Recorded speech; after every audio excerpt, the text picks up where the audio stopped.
Hello students. मुझे उम्मीद है आप सभी अच्छे होंगे।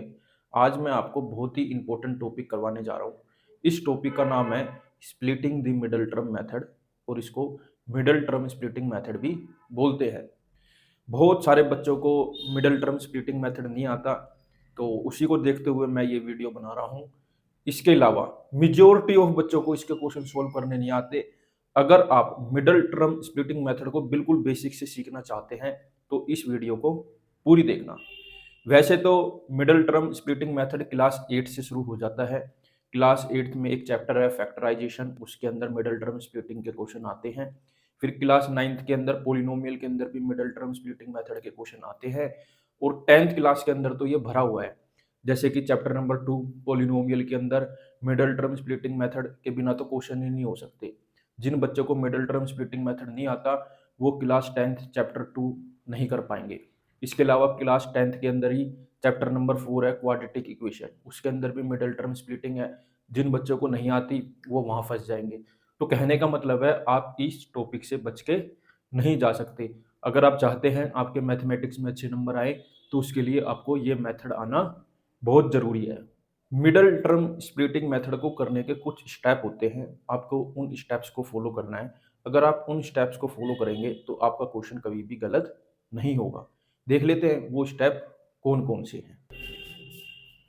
मिडल टर्म स्प्लिटिंग मेथड और splitting the middle term method दोनों का मतलब एक ही है। देखो, जब हम मिडल टर्म स्प्लिटिंग करते हैं तो उसकी एक स्टैंडर्ड फॉर्म होती है। वो स्टैंडर्ड फॉर्म क्या होती है? A X square plus B X plus C. एक बात ध्यान रखना, हमेशा क्वाड्रेटिक इक्वेशन की, क्वाड्रेटिक पोलिनोमियल की ही मिडल टर्म स्प्लिटिंग होती है और किसी की भी मिडल टर्म स्प्लिटिंग नहीं होती। इस बात का खास ध्यान रखना। तो आपको कभी भी क्वेश्चन दिया जाए तो सबसे पहला काम आपका ये है, आपको जो भी इक्वेशन दी जाए, जो भी क्वाड्रेटिक इक्वेशन दी जाए, जो भी क्वाड्रेटिक पोलिनोमियल दिया जाए, अगर वो जंबल्ड हो रखा है, मतलब उसमें टर्म आगे पीछे लिखी हुई है, तो सबसे पहले आपको उन टर्म को अरेंज करना है और उसको स्टैंडर्ड फॉर्म में लिखना है। इस फॉर्म में लिखना है, मतलब पहले x की पावर 2 होनी चाहिए, फिर x की पावर 1 होनी चाहिए और लास्ट में कांस्टेंट टर्म होना चाहिए। जब तक आप उसको स्टैंडर्ड फॉर्म में अरेंज नहीं करेंगे तो आप मिडल टर्म स्प्लिटिंग नहीं कर सकते। तो सबसे पहला काम क्या है? जो भी आपको इक्वेशन दी जाए सबसे पहले उसको स्टैंडर्ड फॉर्म में लिखना है, स्टैंडर्ड फॉर्म में अरेंज करना है। स्टेप 2, तो सेकंड स्टेप के अंदर आपको क्या करना है? आपको ये देखना है एक्स स्क्वायर का कोफिशिएंट क्या है। क्या देखना है? एक्स स्क्वायर का कोफिशिएंट क्या है। फिर देखना है कांस्टेंट टर्म क्या है। जो ये सी होता है बेटा, ये कांस्टेंट टर्म होता है, ठीक है। तो सबसे पहले आपको ये देखना है एक्स स्क्वायर का कोफिशिएंट क्या है और कांस्टेंट क्या है। आपको इन दोनों को मल्टीप्लाई कर देना है। क्या करना है? इन दोनों को मल्टीप्लाई करना है। कोफिशिएंट ऑफ एक्स स्क्वायर को कांस्टेंट टर्म से मल्टीप्लाई करना है, मतलब इस ए को सी से मल्टीप्लाई करना है, ऐसे ए को सी से मल्टीप्लाई करना है। उसके बाद मल्टीप्लाई करने के बाद जो आंसर आएगा उसके प्राइम फैक्टर निकालने हैं बेटा। क्या निकालने हैं आपको? उसके प्राइम फैक्टर निकालने हैं। उसके बाद आपको क्या करना है? जो ये बी है ना, इसको स्प्लिट करना है बेटा। स्प्लिटिंग, स्प्लिट का मतलब क्या होता है? ब्रेक। स्प्लिट का मतलब क्या होता है बेटा? ब्रेक। तो आपको जो ये बी है ना, इसको ब्रेक करना है। क्या करना है? इस बी को ब्रेक करना है 2 नंबर में। किसमें ब्रेक करना है? बी को 2 नंबर में ब्रेक करना है। तो उन वो जो 2 नंबर होंगे ना, वो जब आप इसका प्राइम फैक्टर करोगे एसी का, उन्हीं में से लेने हैं वो नंबर, ठीक है। मैंने क्या बोला? आपको क्या करना है? बी को ब्रेक करना है, बी को स्प्लिट करना है 2 नंबर में।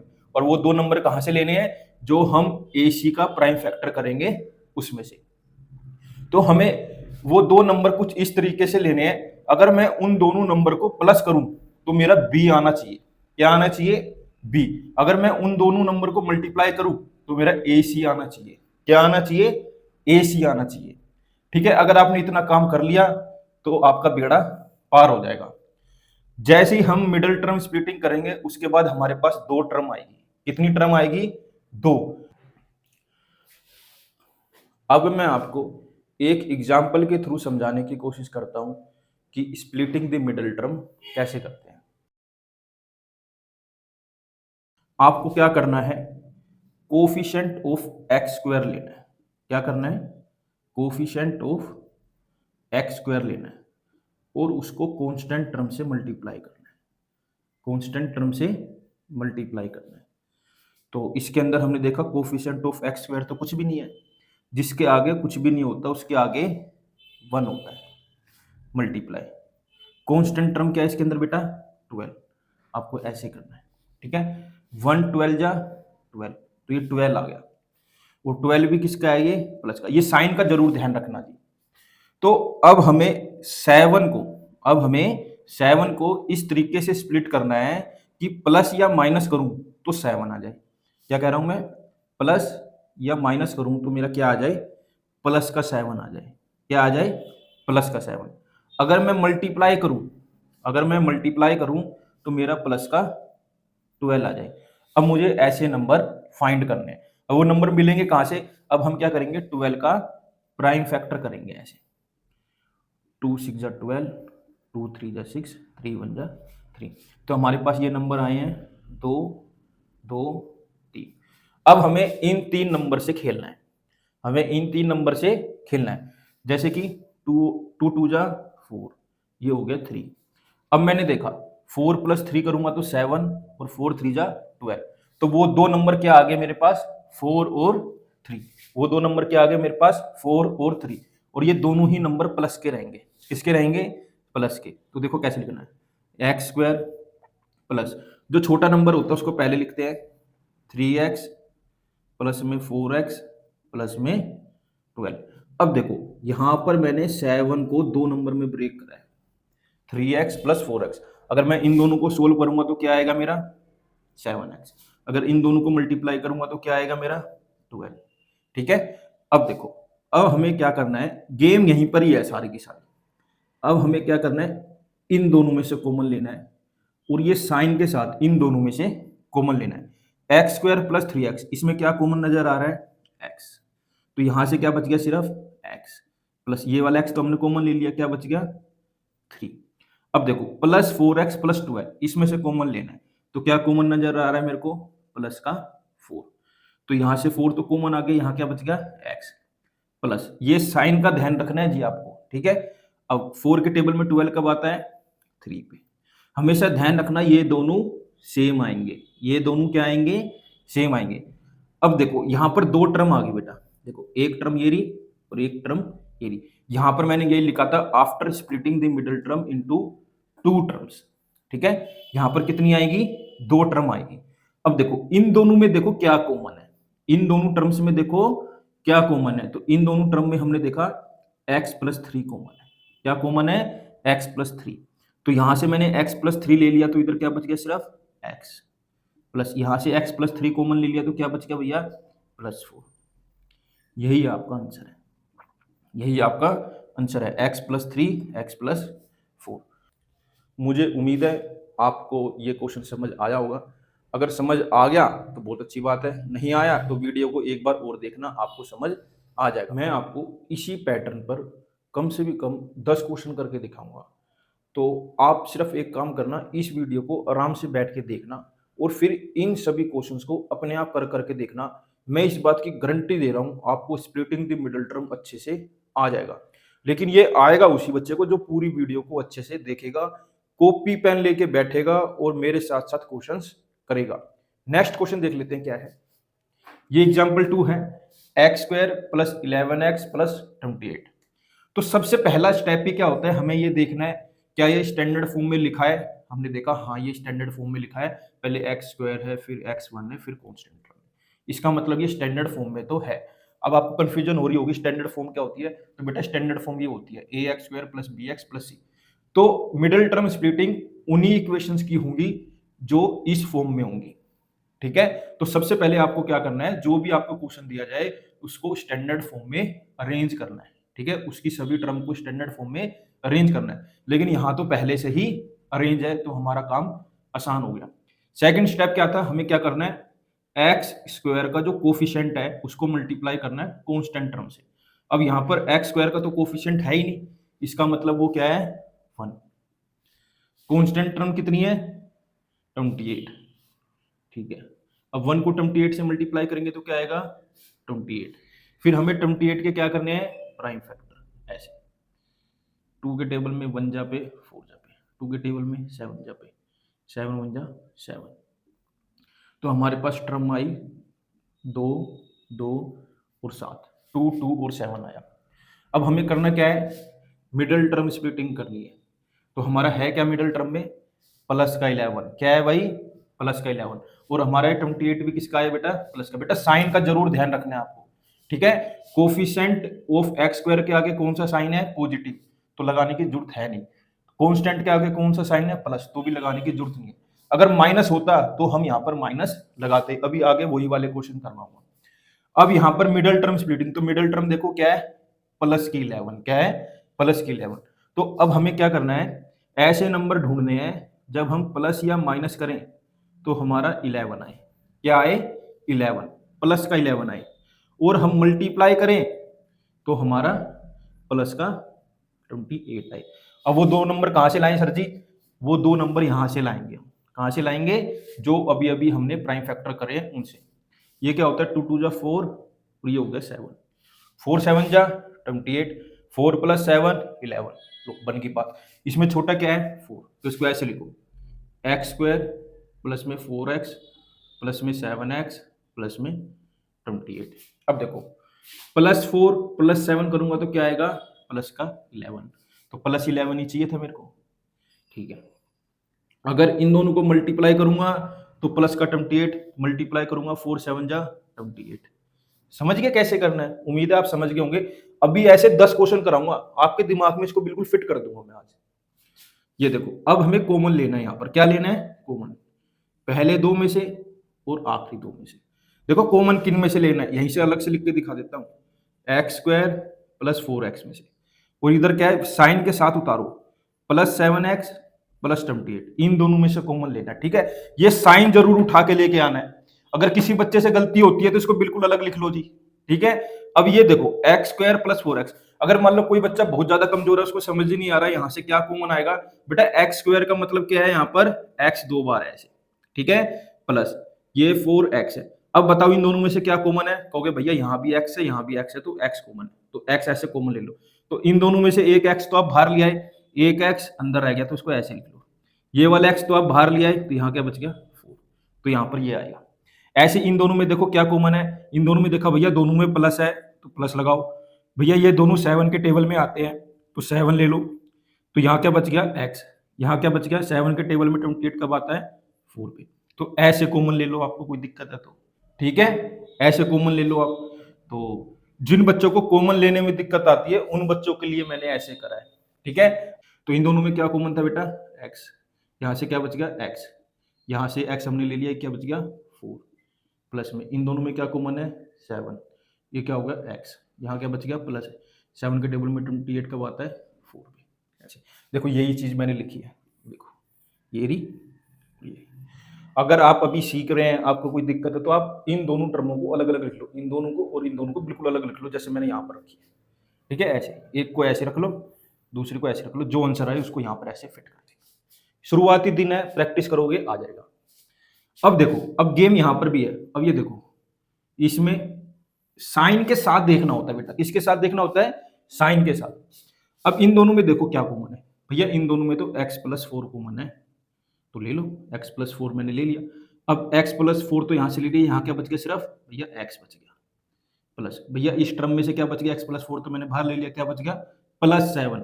अब बच्चा क्या करता है, ये प्लस को भूल जाता है, मैं तो पढ़ाता हूं मेरे को इसलिए पता है बच्चा गलती कहां करता है, वो इस प्लस को भूल जाता है।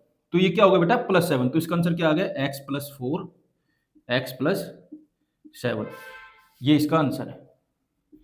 मैंने बहुत ही बेहतरीन तरीके से ये क्वेश्चन करवाने की कोशिश करी है और मुझे उम्मीद है आपको ये समझ भी आया होगा। अगर आपको चीजें समझ नहीं आ रही तो आप क्या करिए, वीडियो को दोबारा देखिए, मैं इस बात की गारंटी दे रहा हूं आपको पक्का समझ आएगा। एक बार इसको अच्छे से देख लो और इसका स्क्रीनशॉट ले लो। मुझे उम्मीद है मैंने इससे पहले 2 क्वेश्चन कराए, आपको दोनों क्वेश्चन अच्छे से समझ आए होंगे और आप इस वीडियो को अच्छे से एंजॉय कर रहे होंगे, अब बिल्कुल भी बोर नहीं हो रहे होंगे। इसी कड़ी के अंदर नेक्स्ट क्वेश्चन है, ये रहा आपकी स्क्रीन के ऊपर, x² + 9x - 10। तो जो हमारे स्टेप है वो ही हमें फॉलो करने हैं। सबसे पहले हमें चेक करना है क्या ये स्टैंडर्ड फॉर्म में है, तो हमने देखा हाँ ये स्टैंडर्ड फॉर्म में है, क्योंकि पहले x² है फिर x है फिर कांस्टेंट टर्म है। सेकंड स्टेप क्या था, हमें कोफिशिएंट ऑफ x² को कांस्टेंट के साथ मल्टीप्लाई करना है और हमें साइन का खास ध्यान देना है। अब यही देखने वाली बात है, एक्स स्क्वायर का कोफिशिएंट क्या है बेटा? भैया यहाँ तो कुछ भी नहीं लिखा, तो क्या होगा? 1। क्या होगा बेटा? 1। अब देखो कांस्टेंट टर्म क्या है? मैक्सिमम बच्चे बोलेंगे 10, नहीं, गलत है आपका, 10 नहीं है, -10 है। आपको साइन का ध्यान देना है। क्या करना है? साइन का ध्यान देना है। अब जब मैं 1 को -10 से मल्टीप्लाई करूंगा तो क्या आएगा? -10। क्या आएगा बेटा? -10। अब हमें यहाँ पर मिडिल टर्म देखनी है, क्या है साइन के साथ? +9। तो अब हमें ऐसे नंबर ढूंढने हैं जब हम प्लस या माइनस करें तो हमारे पास +9 आ जाए, और जब मैं उन दोनों नंबर को ही मल्टीप्लाई करूं तो मेरा -10 आ जाए। क्या आ जाए बेटा? -10 आ जाए। तो सबसे पहले हम 10 के प्राइम फैक्टर करते हैं, 2 पे, 5 पे, 5 पे, 1 पे। तो हमारे पास यहाँ पर सिर्फ दो ही नंबर आए, 2, 5 और 1। 2, 5 और 1। तो इन्हीं नंबरों से हमें ढूंढने हैं नंबर। तो 2 5 जा 10 और ये क्या है? 1। अब मैंने यहाँ पर देखा मेरे को क्या चाहिए? प्लस का 9। क्या चाहिए? प्लस का 9। तो मैं 10 को क्या करूंगा? प्लस का रखूंगा। 1 को कैसा रखूंगा? माइनस का रखूंगा। +10 -1 करूंगा तो क्या आएगा मेरा? प्लस का 9। +10 को, अब देखो, +10 को जब मैं -1 से मल्टीप्लाई करूंगा तो प्लस माइनस माइनस, 10 1 जा 10, तो -10 आ जाएगा। तो मल्टीप्लाई करने पे मैंने को -10 चाहिए था, वो मुझे मिल गया। प्लस माइनस करने पे +9 चाहिए था, वो भी मुझे मिल गया यहाँ से। तो अब देखो कैसे करेंगे, कैसे लिखेंगे। जो छोटा होता है उसको पहले लिखते हैं, x² -1x, ठीक है, प्लस 10x -10। अब देखो जब मैं इन दोनों को सोल्व करूंगा, -1x प्लस 10x करके देखो, -1x प्लस में 10x, इनको सोल्व करूंगा तो क्या आएगा? 9x, प्लस का 9x, प्लस का 9x। तो इसका मतलब हमारा ठीक है। -1x को जब मैं 10x से मल्टीप्लाई करूंगा तो क्या आएगा? -10। और हमें क्या चाहिए था? -10 ही चाहिए था। तो इसका मतलब ये हमारा सही है। अब हमें यहाँ पर कॉमन लेना है, तो इन दोनों में से कॉमन लेंगे और इन दोनों में से कॉमन लेंगे। एक बार दोबारा बता देता हूँ कॉमन कैसे लेना है। देखो ये लिखा है x² -x, x ही समझ लो, 1 की तो कोई वो है नहीं, तो ये x² को क्या लिख सकता हूँ? x into x minus x. अब इन दोनों में देखो क्या कॉमन है भैया? x कॉमन है, तो यहाँ से एक x बाहर आ गया, अंदर क्या बचा? एक x। ये x तो बाहर आ गया, यहाँ क्या बचा? सिर्फ 1। तो ये क्या आया? x -1। अब दूसरा देखो, प्लस का 10x -10। अब इन दोनों में देखो क्या कॉमन है भैया? 10 कॉमन है भैया, प्लस का 10 कॉमन है, तो यहाँ क्या बच गया? सिर्फ x। ये साइन क्या है? माइनस, ऐसे ही ये 10 तो बाहर आ गया, यहाँ क्या बचा? 1। तो बहुत सारे बच्चों को यही कॉमन लेना ही नहीं आता, वो प्लस माइनस की गलतियां कर देते हैं। तो आप इसको ध्यान से देखो, नहीं समझ आ रहा वीडियो को दोबारा दोबारा देखो, आपको चीजें समझ आ जाएंगी। तो इन दोनों में क्या कॉमन है बेटा? x। यहाँ क्या बच गया? x -1। इन दोनों में क्या कॉमन है बेटा? 10। तो क्या बच गया यहाँ से? x, यहाँ से क्या बच गया? 1। अब देखो इन दोनों टर्म को देखो, इन दोनों टर्म को देखो कि इन दोनों टर्म में क्या कॉमन है भैया? x -1 कॉमन है, तो ले लो ऐसे। अब x -1 कॉमन ले लिया, यहाँ से क्या बच गया? सिर्फ x। यहाँ से ये तो हमने बाहर ले लिया, ये क्या बच गया भैया? प्लस का 10। तो बच्चों को ये समझ नहीं आता प्लस का 10 कैसे आया। उम्मीद है आपको समझ आ गया होगा। आपको समझ इसलिए आ रहा है बेटा क्योंकि आप गहलोत सर से पढ़ रहे हैं। मुझे पूरी पूरी उम्मीद है आपको मिडल टर्म स्प्लिटिंग मेथड अच्छे से समझ आ रहा होगा। एक और क्वेश्चन करके दिखाता हूँ, देखते हैं क्या क्वेश्चन। x² -x -30। हाँ भैया समझदार हो, सारे माइनस में दे दिए, कोई बात नहीं, माइनस में दे दिए तो हमारा जो स्टेप्स है, हमारे जो स्टेप्स है, बस आपको उनको फॉलो करना है। सबसे पहले देखो क्या ये स्टैंडर्ड फॉर्म में है? हाँ भैया स्टैंडर्ड फॉर्म में है, तो पहले x² है, फिर x है, फिर कांस्टेंट टर्म। सेकंड स्टेप के अंदर कोफिशिएंट ऑफ x², देखो क्या कोफिशिएंट ऑफ x² तो कुछ भी नहीं है, इसका मतलब 1 है। मल्टीप्लाई कांस्टेंट टर्म देखो क्या है भैया? 30। बिल्कुल गलत, 30 नहीं है, -30 है। क्या है? -30 है। तो जब हम 1 को -30 से मल्टीप्लाई करेंगे तो क्या आएगा? -30 आएगा। क्या आएगा बेटा? -30 आएगा। अब हमें क्या करना है? इस 30 के प्राइम फैक्टर करने हैं बेटा। क्या करने हैं? Prime factor. 15 3 5 5 5, तो ये आ गया 2 3 5 1। अब हमें मिडल टर्म देखनी है बेटा, क्या देखनी है हमें? मिडल टर्म देखनी है। भैया मिडल टर्म तो x है, कुछ नहीं है तो इसका मतलब 1, 1 भी कौन सा? माइनस का। तो अब हमें ऐसा करना है कि जब हम प्लस या माइनस करें तो -1 आना चाहिए। क्या आना चाहिए? -1 आना चाहिए। और भैया मल्टीप्लाई करें तो -30 आना चाहिए। क्या आना चाहिए? -30 आना चाहिए। अब वो दो नंबर कौन से होंगे बेटा? वो दो नंबर हमें इनमें से देखने हैं, इनमें से देखने हैं। तो मुझे तो साफ साफ दिख गए, 2 3 जा 6, 5 1 जा 5। तो वो दो नंबर क्या है? 6 और 5। अब देखो भैया हमें तो यहाँ -1 चाहिए, यहाँ भी -30 चाहिए, तो अब क्या करें? तो मैंने क्या करा, 6 को माइनस का ले लिया, 5 को प्लस का ले लिया। जब मैंने -6 + 5 करा तो मेरा क्या आया? -1। जब मैंने -6 को 5 से मल्टीप्लाई करा तो क्या आया? -30। तो हमारी बात बन गई। वो दो नंबर क्या है? -6 और 5। तो इसके अंदर पुट कर देते हैं, x² - 6x + 5x - 30। अब देखो जब मैं -6x में +5x करूंगा तो क्या आएगा? -x। तो इसका मतलब हमारा सही है। अब देखो इन दोनों में क्या कॉमन है और इन दोनों में क्या कॉमन है? कॉमन लेना तो आ गया होगा ना जी। एक बार दोबारा सिखाऊं? चलो दोबारा सिखाता हूं। देखो ये लिखा है x² - 6x, एक तो ये, दूसरा क्या है? 5x - 30। भैया प्लस भूल गए, प्लस भी लगाओ, ठीक है। अब देखो इन दोनों में क्या कॉमन है? x² को मैं लिख सकता हूँ x × x - 6x। अब देखो इन दोनों में क्या कॉमन है? भैया यहाँ भी x है, यहाँ भी x है, तो x कॉमन ले लो बेटा। यहाँ क्या बचा? सिर्फ एक x माइनस ये x तो अब बाहर लिया, यहाँ क्या बच गया? 6। तो ये आ गया कॉमन। अब इन दोनों में क्या कॉमन है? भैया ये दोनों ना 5 के टेबल में आते हैं, ठीक है, तो ले लिया 5 के टेबल में। यहाँ क्या बच गया? x माइनस 5 के टेबल में 30 कब आता है? 6 पे, ये आ गया x - 6। तो लिख दो यहाँ पर, इन दोनों में क्या कॉमन है बेटा? x।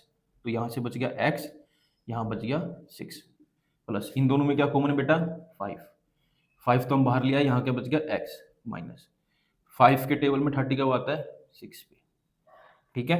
अब देखो इन दोनों में देखो क्या कॉमन है, इन दोनों में देखो क्या कॉमन है? भैया x - 6 यहाँ भी है, x - 6 यहाँ भी है, तो कॉमन ले लो बेटा, x - 6। तो जब मैंने यहाँ से x - 6 ले लिया तो यहाँ क्या बचा? सिर्फ x। यहाँ क्या बचा? सिर्फ प्लस का 5। यही हमारा आंसर है, यही हमारा आंसर है। मुझे उम्मीद है आपको ये क्वेश्चन अच्छे से समझ आया होगा। इससे पहले मैंने आपको 4 पार्ट करवाए, चारों पार्ट बिल्कुल अलग अलग थे। अब मैं आपको 5वां पार्ट करवा रहा हूँ, ये भी बिल्कुल अलग है। अब तक आप वीडियो देख रहे हैं, मैं चाहता हूँ इस वीडियो को आप थोड़ा सा और देखें और स्प्लिटिंग द मिडल टर्म के अपने कॉन्सेप्ट क्लियर करें। इसमें 5th एग्जाम्पल है आपकी स्क्रीन के ऊपर, ये रहा, x² - 8x + 12।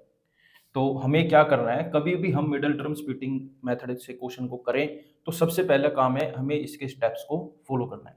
स्टेप नंबर 1 क्या है? सबसे पहले हमें चेक करना है क्या जो हमें इक्वेशन दी गई है वो स्टैंडर्ड फॉर्म में है या नहीं है। तो हमने चेक करी, x² x constant term standard form में, तो ये है। चलो एक काम हुआ। सेकंड काम हमें क्या करना है, x² के कोफिशिएंट को कांस्टेंट के साथ मल्टीप्लाई करना है, साइन के साथ। तो हमने देखा x² का कोफिशिएंट कुछ नहीं है तो 1 है। फिर हमने देखा कांस्टेंट टर्म +q12, तो बात बन जाएगी हमारी, ये आ गया 12। तो जो भी मल्टीप्लाई करने के बाद आता है इसका हमें क्या करना है? हमेशा प्राइम फैक्टर। तो कर लेते हैं, यहाँ पर हमने ये प्राइम फैक्टर भी कर लिया, तो ये आया 2 2 3 और 1, ठीक है। अब हमने देखना है मिडल टर्म क्या है। मिडल टर्म क्या है? हमने देखा मिडल टर्म में -8 क्या है भाई? -8। अब हमें क्या करना है, अब हमें ऐसे दो नंबर ढूंढने हैं जब हम प्लस या माइनस करें तो -8 आए और हम मल्टीप्लाई करें तो 12 आए। ऐसे दो नंबर ढूंढने हैं जब हम प्लस या माइनस करें तो -8 आए, मल्टीप्लाई करें तो 12 आए। तो वो दो नंबर कहां से ढूंढेंगे हम? जो अभी अभी हमने प्राइम फैक्टर निकाले हैं उनसे, जो अभी अभी हमने प्राइम फैक्टर निकाले हैं उनसे। तो वो दो नंबर क्या है भाई? 2 3 जा 6, 2 1 जा 2, ठीक है भैया। मल्टीप्लाई करें तो प्लस का 12 आए, किसका है? प्लस का 12, प्लस माइनस करें तो -8 है। तो इसका मतलब क्या है, ये दोनों हमें कैसे लेने पड़ेंगे, माइनस में। कैसे लेने पड़ेंगे, माइनस में। -6 और -2 करूंगा तो क्या आएगा, -8, जो कि हमें -8 ही चाहिए। -6 और -2 को मल्टीप्लाई करूंगा तो माइनस माइनस प्लस, 6 2 जा 12। ठीक है, तो वो दो नंबर कौन से आए हमारे, -6 और -2। चलिए करते हैं। x² -2x -6x प्लस में 12। अब देखो -2 और -6 करूंगा तो क्या आएगा, -8। अब यहां पर कॉमन लेने में अच्छे अच्छे बच्चे गलती करते हैं, बहुत अच्छे अच्छे बच्चे गलती करते हैं, यही उनसे कॉमन नहीं लिया जाता। तो अब देखो कैसे लेते हैं कॉमन, x² -2x, एक तो ये है। दूसरी टर्म क्या है, माइनस के साइन के साथ, -6x प्लस में 12। बस यही बच्चा गलती करता है। क्या गलती करता है अभी बताता हूँ। ये x² इसको लिख सकता हूँ x into x minus 2x। अब देखो इन दोनों में क्या कॉमन है भैया, x कॉमन है। यहाँ से क्या बच गया, x माइनस, यहाँ से क्या बच गया 2। चलो इसकी कहानी होगी। अब इन दोनों में क्या कॉमन है, इन दोनों में कॉमन है भैया 6। अब आपको यहाँ पर माइनस का साइन बड़ी ध्यान से कॉमन लेना है, ये बात ध्यान रखना, बस यही ध्यान देने वाली बात है। जब आप -6 यहाँ पर कॉमन ले लेंगे तो अंदर बचेगा सिर्फ x, और ये प्लस का क्या हो जाएगा, माइनस, क्योंकि हमने माइनस कॉमन ले लिया। 6 के टेबल में 12 कब आता है, 2 पे। तो इस बात का ध्यान रखना, जब हम माइनस कॉमन लेते हैं तो ये अंदर वाला साइन बदल जाता है। बहुत सारे बच्चे यही गलती करते हैं। ठीक है, पुट कर लेते हैं यहाँ पर वैल्यू, इन दोनों को देखो, यहाँ पर x कॉमन है, यहाँ से बच गया x, ये आ गया 2। यहाँ से हमने कॉमन लिया -6, ये आ गया x, क्योंकि 6 तो बाहर आ गया तो बचेगा x ही, माइनस, क्योंकि हमने माइनस कॉमन ले लिया तो ये प्लस का क्या हो जाएगा, माइनस। 6 के टेबल में 12 कब आता है, 2 पे। अब इन दोनों में देखो क्या कॉमन है भैया, इन दोनों में कॉमन है x -2। बहुत बढ़िया भाई, बिल्कुल सही बोला आपने, क्योंकि x -2 यहाँ भी है, x -2 यहाँ भी है। तो यहाँ क्या बचा, सिर्फ भैया बचा x। यहाँ क्या बचा, 6, प्लस का माइनस का, यहाँ क्या है, माइनस, तो यहाँ भी क्या आएगा, माइनस। ये आपका आंसर हो गया। मुझे पूरी पूरी उम्मीद है, आज मैंने आपको 5 क्वेश्चन करवाए हैं। आने वाले टाइम में मेरी कोशिश है कि मैं कम से भी कम आपको 40-50 question splitting the middle term के कराऊं, ताकि आपका कॉन्सेप्ट बिल्कुल क्लियर हो जाए। मेरा मकसद यही है कि बोर्ड क्लास के अंदर, मैथमेटिक्स के अंदर स्प्लिटिंग द मिडिल टर्म के क्वेश्चन आपके गलत नहीं होने चाहिए। चाहे वो चैप्टर 2 की बात हो, जो कि पॉलिनोमियल है, उसके अंदर स्प्लिटिंग द मिडिल टर्म ही है। चाहे वो चैप्टर नंबर 4 हो, जिसको हम क्वाड्रेटिक इक्वेशन बोलते हैं, उसके अंदर भी ये है। प्लस हर चैप्टर के अंदर इस कॉन्सेप्ट पर बेस क्वेश्चन फंस जाते हैं। मतलब डायरेक्टली तो नहीं आएगा स्प्लिटिंग द मिडिल टर्म करो, लेकिन जब आप क्वेश्चन करने के लिए जाएंगे तो बीच में मिडिल टर्म स्प्लिटिंग बन जाती है, वहां बच्चा फंस जाता है और उससे क्वेश्चन नहीं हो पाता। मेरे साथ ऐसे ही जुड़े रहिए, मैं आगे भी आपके लिए ऐसे ही बेहतरीन बेहतरीन वीडियो लाता रहूंगा। अगर आपको कोई क्वेश्चन करवाना है या कोई कॉन्सेप्ट सीखना है तो आप कमेंट बॉक्स में कमेंट कर सकते हैं, मैं आपका कॉन्सेप्ट क्लियर करने की पूरी पूरी कोशिश करूंगा। Thank you for watching.